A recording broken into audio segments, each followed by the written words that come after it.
I stand on top of the mountain. I see through the land.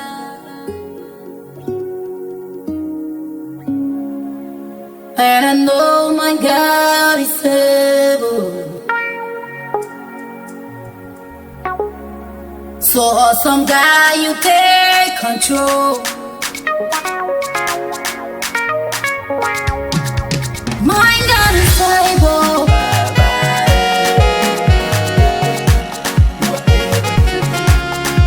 My God is able.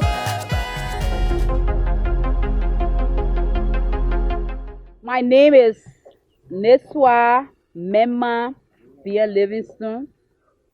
I'm the founder and executive director of REACH, Rescue Abandoned Children in Hardship. This organization was founded some years ago, and we first started as a women organization, and later I, along with my brother's wife, we decided to not be part of the organization because we wanted to be more involved in underprivileged children rather than ourselves. So we funded this organization so as to provide scholarships for underprivileged children, children whose parents are not working, children who come from single homes, children who either both parents are dead. And we also provide medical assistance to children who are sick and need to be treated outside of Liberia. And today you people were witnesses at the feeding station.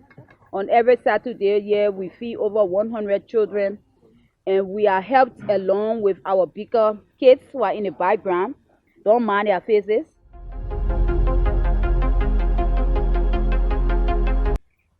God is our chief sponsor, and then he uses other people, ordinary citizens, ordinary Liberians with few foreigners to be a blessing to us. And today you just interviewed Brother Eric, who comes from Ghana and works in Liberia.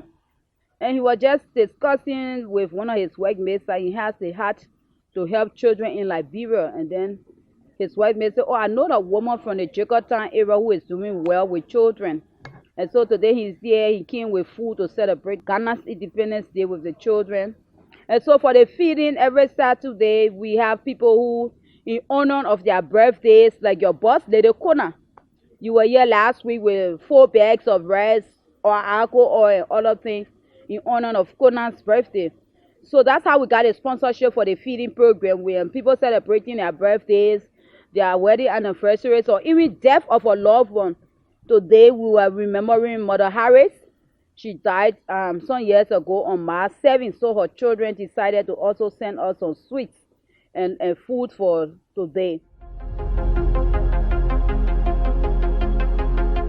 So for the scholarships, what I usually do is to write the stories of what the children going through and find a sponsor for them.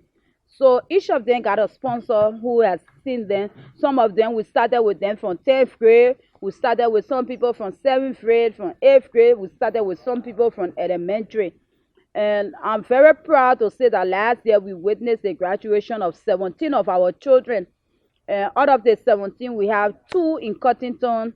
We have 1 in UMU, and we are planning and trusting God to help us to put more of them, most of them in college. It's because once upon a time, I also was an underprivileged child. I grew up in a very poor home. I grew up where I go to school, come back, I have to work with my mother. West Point, we used to buy the fish and go and sell it around. I remember on color day, I would not wear color clothes, so I would my sister and I would wear the uniform because there were no good clothes. And it would shock you to know the first time I slept on a mattress, it was after high school, and that was a gift. On a Saturday, we cook 50 kg, meaning 2 half bags of rice. My final word is to say thanks to all of you who are here today, and thanks to Kona. And she's the founder and chief supporter, Letdemsayy Liberia. We want to say thank you for coming today. Thank you for the donation on last Saturday. This is now Conan's first contribution. Like I told you guys, we had a case of a little boy on Dupo Road who people was calling a tree man of Liberia. He got some stuff growing on him. And she was very instrumental in making sure that we help that little boy. And she always following my post. So I just hope that this whole video and thing, I hope that my baby sister Conan will use it to solicit more support on our behalf so that we can have more food for the children and so that we can have more children going to school. Especially, I want to make a special request for most of my children for college because most of them now come and get out of high school. And it will really hurt me to see that the child out of high school and just sitting down. So I pray that most people who come to me now for assistance will really do so by rendering scholarship for my children to go to various universities. Thank you for the interview that you did around here, not only me, but Brother Eric and all of those that you were able to interview. We want to say hats off to Letdemsayy, and we want to say let's do it together. One person cannot do this work in Liberia. Let's do it together. My name is Carmen Lincoln. I was in Kolkata 2016. My father and my mother and I were in church. People say they want the church for them. So my father said no. They play medicine for him. That medicine, he do 7 days. Some will die. So the morning I was sleeping. That's why I slept on the medicine. My coach had been. She said that she want to carry me in the bush. Someone came in to clean it, no way, no solution. Carry me in the bush, no solution. When you put the chairs here, that's why the people said the only way they can do it, they said they come and or else I will die. Now they call it food.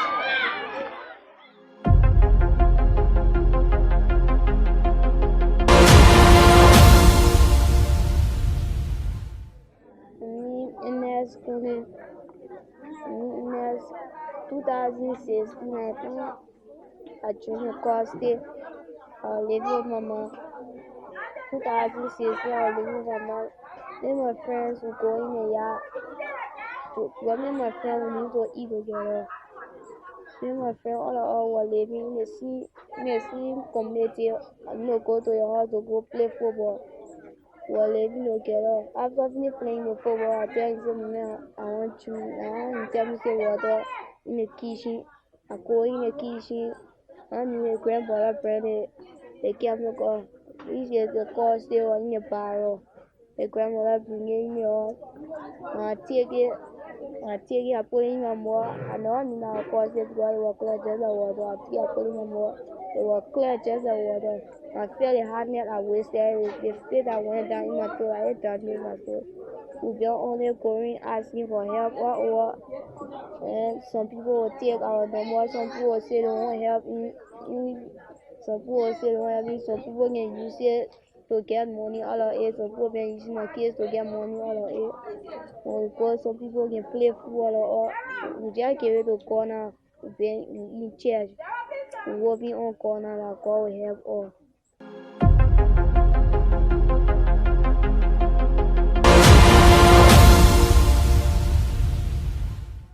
I'm Frances Conan. It was 2016. I decided to bring my son in town for him to attend because I was attending NVDC. I'm a heavy duty mechanic.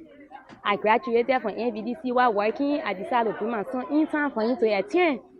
So when I brought him 2016, on the 30th of April, I left the home.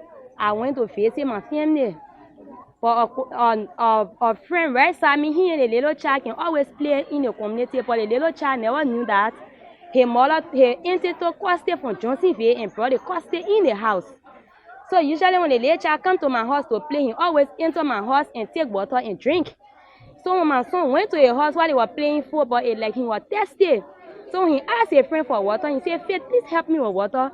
Faith said, "You think you screen you in my house? And when I come to your mom's house, I can enter the house and take water and drink. So yourself will go in there and take the water and drink. So my son entered the kitchen, he checked in the bucket, he never saw water.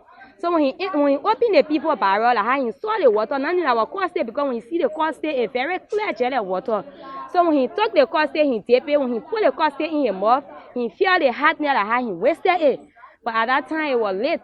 So that now we rushed into JFK. How the people were able to do the work. And they said little hole was still in the throat, so we should go home and be suppressing the throat will open. But then when we went home, while suppressing the throat, because at that time I said it like I was doing little work too, at least to sustain him. But the way his body started declining, when we carried him back to the hospital, the post said that the only way now he can make it, I said they put a tube, they open on his side, and then we'll be feeding him through the tube in the syringe. So when we went by, it was not easy for us to even get the money for him to go through the operation. It was not easy for me because I have to quit my work and then focus on him. And then we started to pass around asking for help. I was able to come in contact with some careless sister into 8th Street. They call the place Blackgate. I had a careless sister and he was there with them for like 2 weeks. They put a light in the throat. They said there was no hope because at that time he already gave him up. After 2-3 days he will feel up. After 2-3 days he will feel up. So I had the people were able to help us. They carry our ear WA. Now I had the people were able to open the area for him to be eating through the tube. But it ain't been easy for him to eat through the tube. The expensive. He's not eating that you myself can eat. Like milk, common wheat, and like when you eat it through your mouth, then your stomach will get filled. But for him, he will eat and eat. Sometimes one bag of common wheat say when you say within 2 days, 2 weeks time, when you say one bag of common wheat 2 weeks time, even the milk bag, if we buy it, we'll go around baking. At least they're for him to survive. Even in a medical case, the thing that on here, we have to carry it. Sometimes the tube will black, and when it's black, they have to take it from the other intestine and put it in all at once. So it's not easy. Sometimes it really worries me because like when they think I can say that he's morphine, that only the thing is surviving, when they think he break, there is no way. So we'll be all in the hospital begging the people for them to help us because we don't have money. Sometimes we'll go there, we'll sleep there. This is the tube. We put the tube in, we have the sun in there, we can plug the tube. And then we'll feed him through the syringe, we'll put the food there, and then we'll feed him through the syringe. That's how he's surviving. But it's not easy. When the tube is black, my brother, it's not easy. When the thing plug on him, it's not easy. I ain't even talking about his medication. Even right now, sometimes his body will be fat. Like you see him, really man, not really feed it. Because to even get the material to maintain him, I'm not able, it's only by the grace of God. The only thing that can solve my problem right now, for us to get someone that will really help us and take the child from here, let him only go in operation. So I'm really appealing to the public to please come in and really help us. I really need help. I'm a young mother, I'm still getting out there to do. I really need to go back to school. But with the child like this, I can't do anything. Because I can't afford to see my child dying and then I say I'm going to work, I'm working. I don't have the heart for that. So it's better I still not to take care of him and go around begging because I know through my begging, one day God will send somebody because only God I'm depending on. So we are going in 5 years now. He been eating through the tube, living by the tube. And it's only God been carrying us. Because I gave all my situation to God and I know God will send someone out there. It is God who carry him alive. And God will send somebody that will take him from here and he will only go his surgery and he will come back safely and go back to school. Right now, it's not even easy because like then you see a friend going to school, he want to go back to school. I have to scream and say, why sending this child to school? And even now as I'm speaking, all his father in the bush know that he already dead. Because while he live, it's not his business. His father sent him to me in keke, dashing, chunking in from the door. He went in common for 3 days. Because while the food that he can eat, when I'm here at least, I was spinning around and get milk, but in the bush, he can't afford it. So all he felt the labor is dead. When he told me that the labor, I told him, I said, take the labor, just bring it in time. But I can't come in totally. Now because of food, he can't have to buy the peanut butter, the man or peanut butter. And the peanut butter he used to eat, his body start coming. So I really appeal to the public to please help me. I really need help. I'm a young person. I was very small. I lost my both parents at the age of 9 years. I lost my parents. I lost my mother. I lost my father. And I started to struggle to go back to school. Through my focus, school scholarship, I was able to graduate. And I decided to go and do heavy duty mechanic because I don't want to depend on anyone. After doing my heavy duty mechanic, I was able to find something to do. And where I was working, I was able to get help from there to go to driving school. When they see it happen, I had to sit down and just focus on my son. So I really need help. Thank you very much.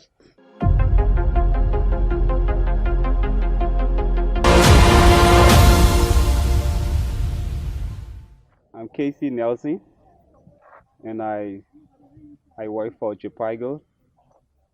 And besides that, I also own my private organization called Elite, and I'm also the CEO of Husbands of Liberia. Um, I think basically I would like to highlight Husbands of Liberia because part of the work that we do is to associate ourselves with the less fortunate. Um, this is why we are here today. I came with my colleague from Chipago, who thought it wise to associate himself with the young people of with the less fortunate today because of the of Ghana Independence Day. So we came to identify with them. Um, I'm looking forward to representing Husbands of Liberia very soon in our little way to be a blessing to the kids. Seeing what I saw here today really touched my heart. With all the stories that we heard, they were so sad and touching. Um, I feel like if I had a whole world today, I would have emptied all year today.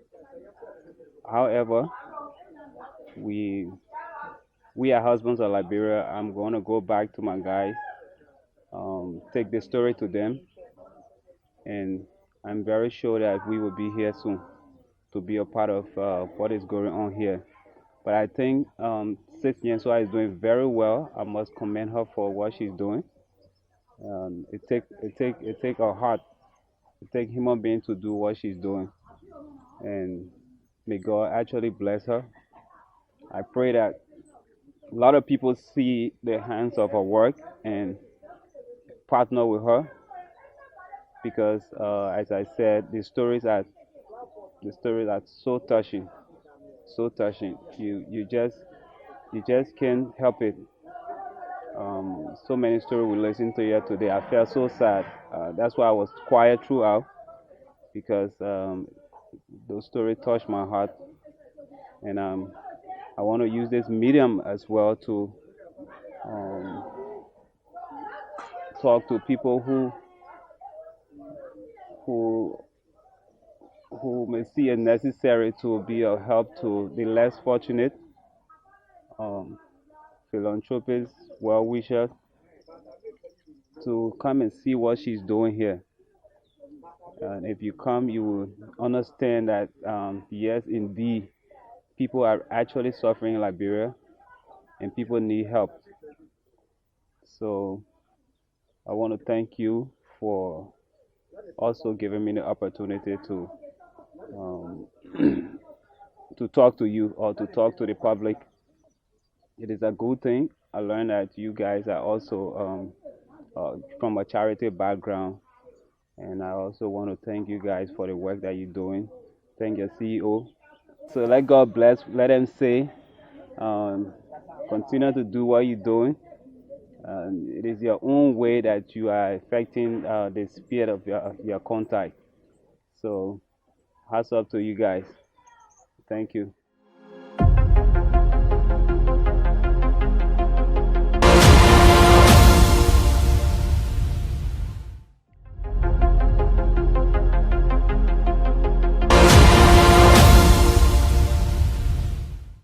My name is Eric Ellington Agedina, and I'm from Ghana.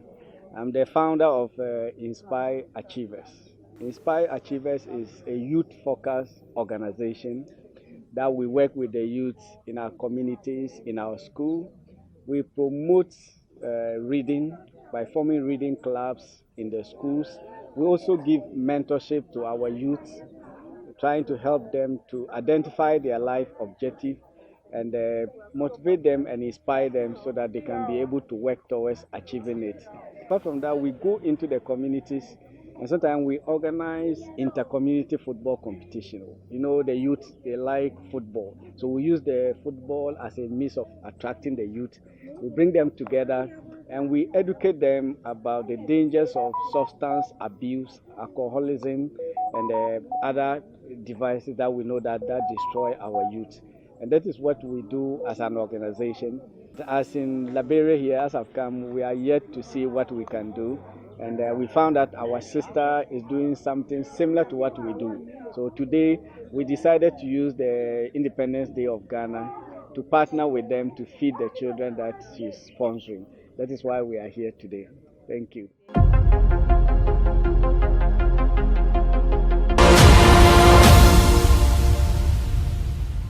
My name is Eto Flobo.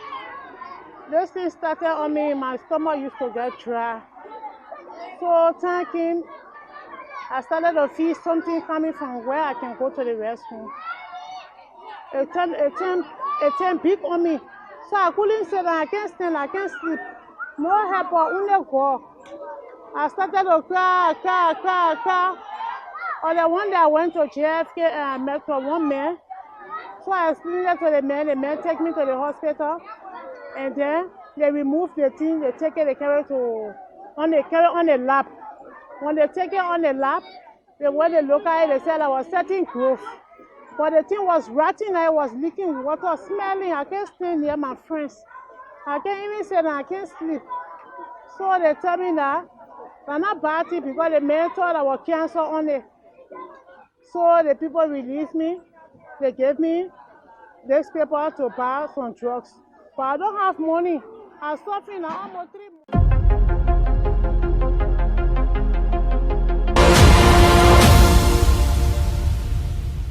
Thank you for the interview that you did around here. Not only me, but Brother Eric and all of those that you were able to interview.